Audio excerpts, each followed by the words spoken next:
So there is a famous scene in the Bible, maybe you've heard of it, where Jesus is standing with Pontius Pilate. And what Jesus says to Pilate is, "I've come to testify to truth." And Pilate says to Jesus, "What is truth?" It's a question that we all have to ask of ourselves as we go through our lives. What is truth? Well, that's what going to school and being educated is all about. We send our kids to school to discover what truth is. And oftentimes, when kids discover truth, it's exciting and it's fun. Dad, do you know that the earth is actually round and not flat? Really? Dad, do you know that when you look at the stars at night, you're actually looking back in time? Really? Yeah, when you look at the stars at night, you're actually looking back in time because it takes so much time for the light from the stars to reach our eyes that by the time we see that light, that star might not even exist anymore. Did you know that, Dad?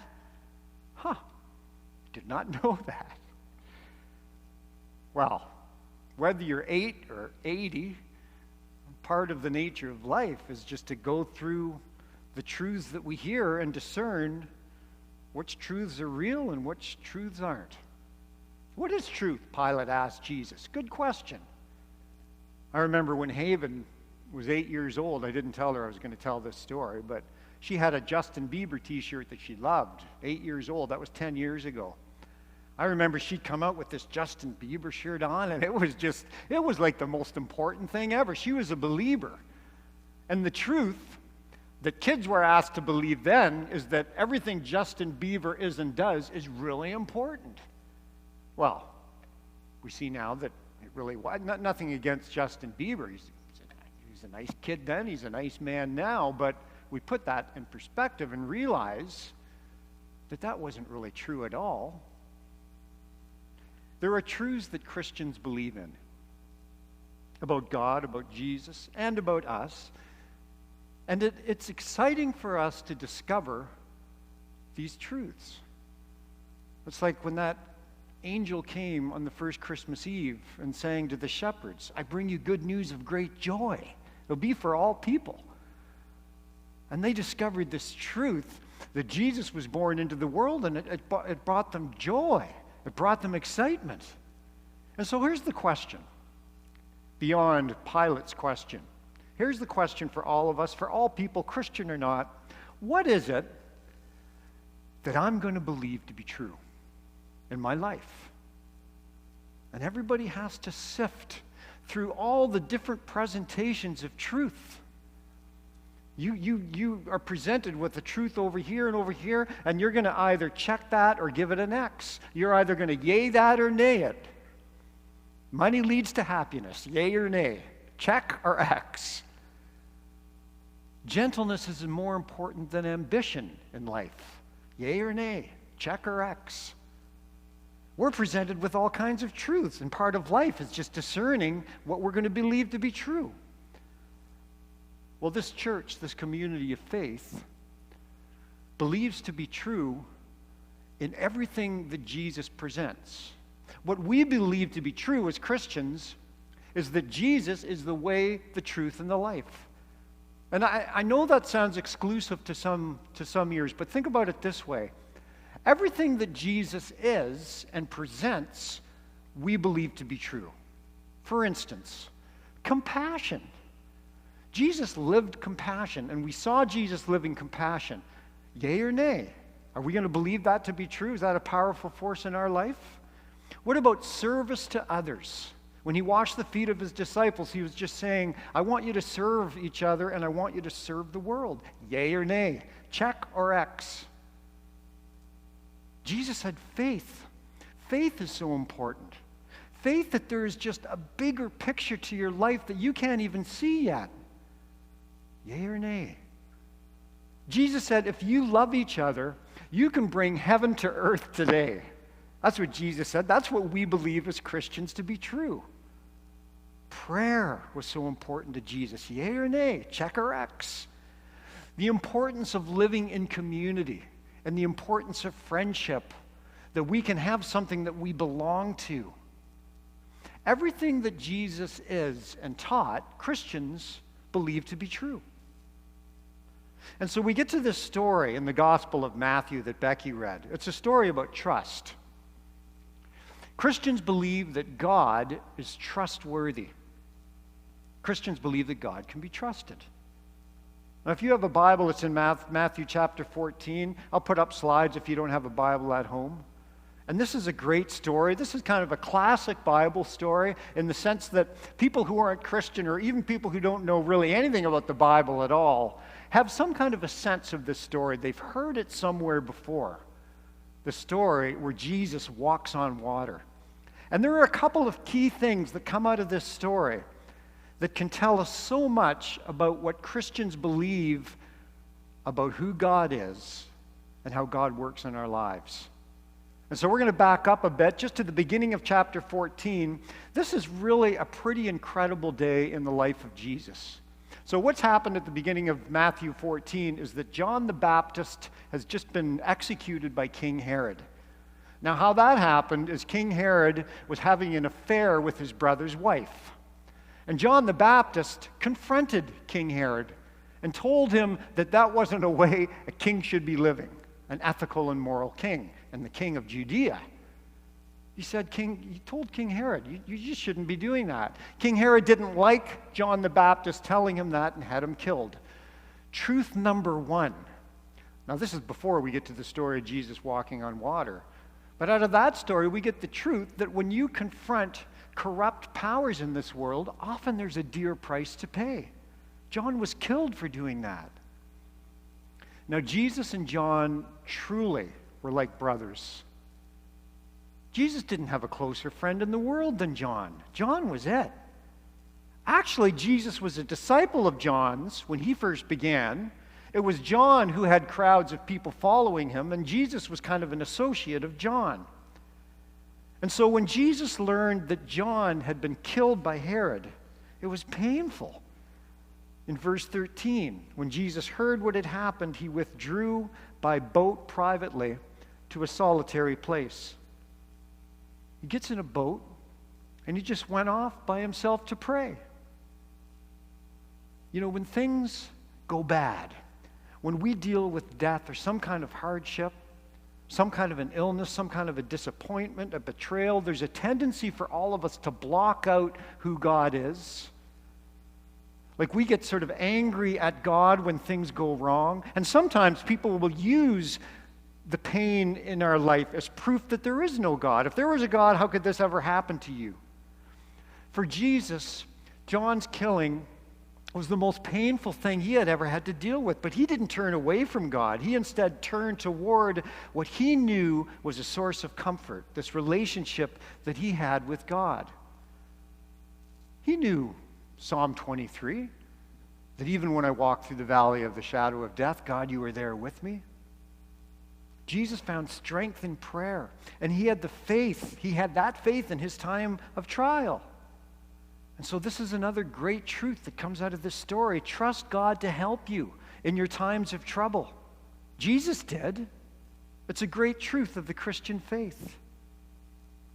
And so continuing on in this Matthew 14, imagine this. Hearing of this, the crowds followed him on foot from the towns. And so Jesus had these crowds following him into this place of aloneness, where he's just trying to cry and to pray, and the crowds followed him. And at verse 14, it says, when Jesus landed and saw a large crowd, he had compassion on them and healed their sick. The text says that even though Jesus was in a hard time and a difficult place, he didn't turn away the people. He had compassion on them. There's Jesus in this great time of great loss. And they're needy as well, and he helped them. And so evening approaches, and his disciples say to Jesus what I would have said to Jesus and what you would have said to Jesus. They're out, and there's crowds, there's people everywhere, and evenings approach. And the crowd say this to Jesus. The people don't need to go away. This is at verse 16. You give them something to eat. But Jesus, we only have 2 loaves and 2 fish. This is another famous story. This is even before we're getting to the walking on water story. Jesus said, "Bring what you have to me." And what followed was this miracle where 5,000 people were fed. Now listen, don't miss this, because this is just so important and so interesting. Jesus trusted God enough to go to God in prayer. That's a teaching that comes out of Matthew 14. There's that teaching. Trust God to help you, but then trust those around you to help you. You give them something to eat. Trust God. Trust the loving actions of people. And so Jesus suffers a loss. John is dead. He turns to God and he asks for help, and this miracle happens right in the midst of the dark cloud of this loss. You know, sometimes when everything just seems like it's going to crumble, a miracle happens. Jesus knew that and believed it. So after that miraculous event, now we finally get to our story of Jesus walking on the water, where so many people, after that miraculous event, where so many people were fed. And so, verse 22, immediately Jesus made the disciples get into the boat and go on ahead of him to the other side. The disciples were good and obedient disciples. So typically they did what Jesus told them to do. They got into the boat and they sailed out onto the lake.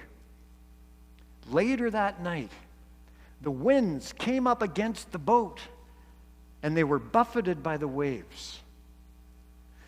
They did what Jesus told them to do. They got into the boat, they sailed out onto the lake, and what happened? A storm comes up. Have you ever wondered, I'm a good person. Like, I treat other people well. I live a good life. And then something awful happens and you think, why would that happen? Like, if you're a Christian, you would say, I follow the teachings of Jesus, I listen to the sermons, I try to put all of it into practice, and then a storm comes up in my life. Why would Jesus lead me into a storm? I think many of us have asked that question. A storm comes up like a sickness or a broken relationship or a lost job. Why would Jesus lead me into that? Is that what you get for being obedient to what Jesus tells you to do? Well, the point seems to be that being obedient to what Jesus tells us to do and to walking and living in relationship with God doesn't mean that there will never be any storms in our lives. It didn't for Jesus. Jesus was obedient to God, and then John was killed, and he was devastated by that. And the disciples were obedient, and they sailed right into a storm. So when the storm comes in your life, please don't think that it's because you've done something wrong, or that it's because you've been unfaithful in some way. Sometimes being faithful and obeying what Jesus asks of us is precisely what gets us into the storm. Verse 25. Shortly before dawn, Jesus went out to them walking on the water. Jesus came to them in the midst of that storm, walking on the lake. Jesus will come to you in the midst of your storm. And it's not even just that he comes to you in a very unexpected way. They weren't expecting him to come out walking on the water.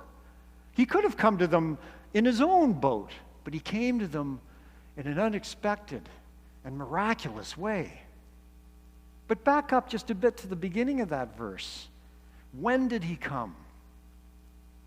He came shortly before dawn. They put that boat in the water in the evening, and the storm came up, and they were in the middle of a storm all night long. Why did Jesus wait until just before dawn to come? We don't know why. We don't know. Some of you have been waiting for a long time through your storm, through an adult child who is wayward, or through an illness, or worrying about money, or whatever it is, whatever storm it is you're going through. And you've been waiting a long time for Jesus to come into your storm. We don't know Why? God's timing is not our timing. We do know as we grow older, we know that in our sufferings and all those things we have to go through when we're in the storm, that somehow that shapes us into the people that we are today. But the central point is, through this whole narrative, is that Jesus comes. He comes through the storm. And he says, why do you doubt? Don't be afraid. Don't you think that I am stronger than any storm that might be surrounding you right now? Jesus comes today. I mean, part of our interpretation of this is this promise of the afterlife, where there's a door that opens when we leave this life and we enter into another realm where the storms of this life are over forever and there's no more pain and no more fear. Why do you doubt? Don't you think I'm stronger than any storm you're living through right now? One cold winter night, in the middle of nowhere, I ran out of gas. I was driving home from a gig that I was doing in St. Mary's, driving from St. Mary's back down to London. And it was like 1,000 degrees below zero, and there was snow blowing everywhere. I had this old station wagon, and all my gear, my speakers and my equipment were all loaded into it. In fact, I had a big speaker strapped onto the roof of the car. I looked like I had just robbed a house. I was driving away with the booty. And I ran out of gas in the middle of nowhere. And I noticed that there was a farmhouse. And I noticed a light glowing in the main window of that house. And so I got out of the car and I trudged through the snow up to that farmhouse. And I knocked on the door. I had long hair back then. I had a beard. I looked derelict. And here I am in the middle of the night, 1,000 degrees below zero, knocking on somebody's door. And the door opens. And a young woman is standing there. And two children, small children, appear and hang on to her legs. And I said, I am so sorry. I just ran out of gas. Can I use your phone?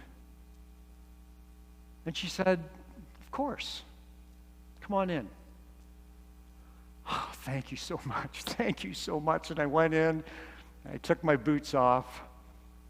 And I used the phone. As I was using the phone, she made coffee. When I hung up the phone after I talked to the tow truck guy, she said, sit by the fire. And I went and I sat by the fire, and one of the little girls brought me a plate of cookies. And then the other little girl told me all about the new puppy that she had just gotten. And it took at least a half an hour for that tow truck driver to arrive. When I finally saw the yellow lights flashing, I stood up and I thanked her again. Thank you so much. I can't tell you how much I appreciate this. And she just smiled. And as she led me to the door out, I walked by an old upright piano. And above that upright piano was a framed needlepoint that somebody had knitted. And on that needlepoint were the words, the fruit of the Spirit is kindness. And then there were other words below kindness, but I didn't have time to read them all. But I saw the first part of what was above that piano, and it said, the fruit of the Spirit is kindness. I think about that even today, all these years later. Why she would have invited me into her house on that cold, dark night. I could have been anybody. I was anybody. But she invited me in, and she helped me when I needed help. Kindness was so important for her that not only did she have it knit in needlepoint above her piano, but she actually put it into practice. As Christians, what we believe to be true is that Jesus will come to us in the midst of a storm. And that can happen in divine, miraculous, supernatural, and unexpected ways. What we also believe as Christians is that Jesus comes to us in another way as well. That Jesus comes to you and to me through you and through me. The people in this place figured that out a long time ago. And Jesus came. And Jesus is here today with us.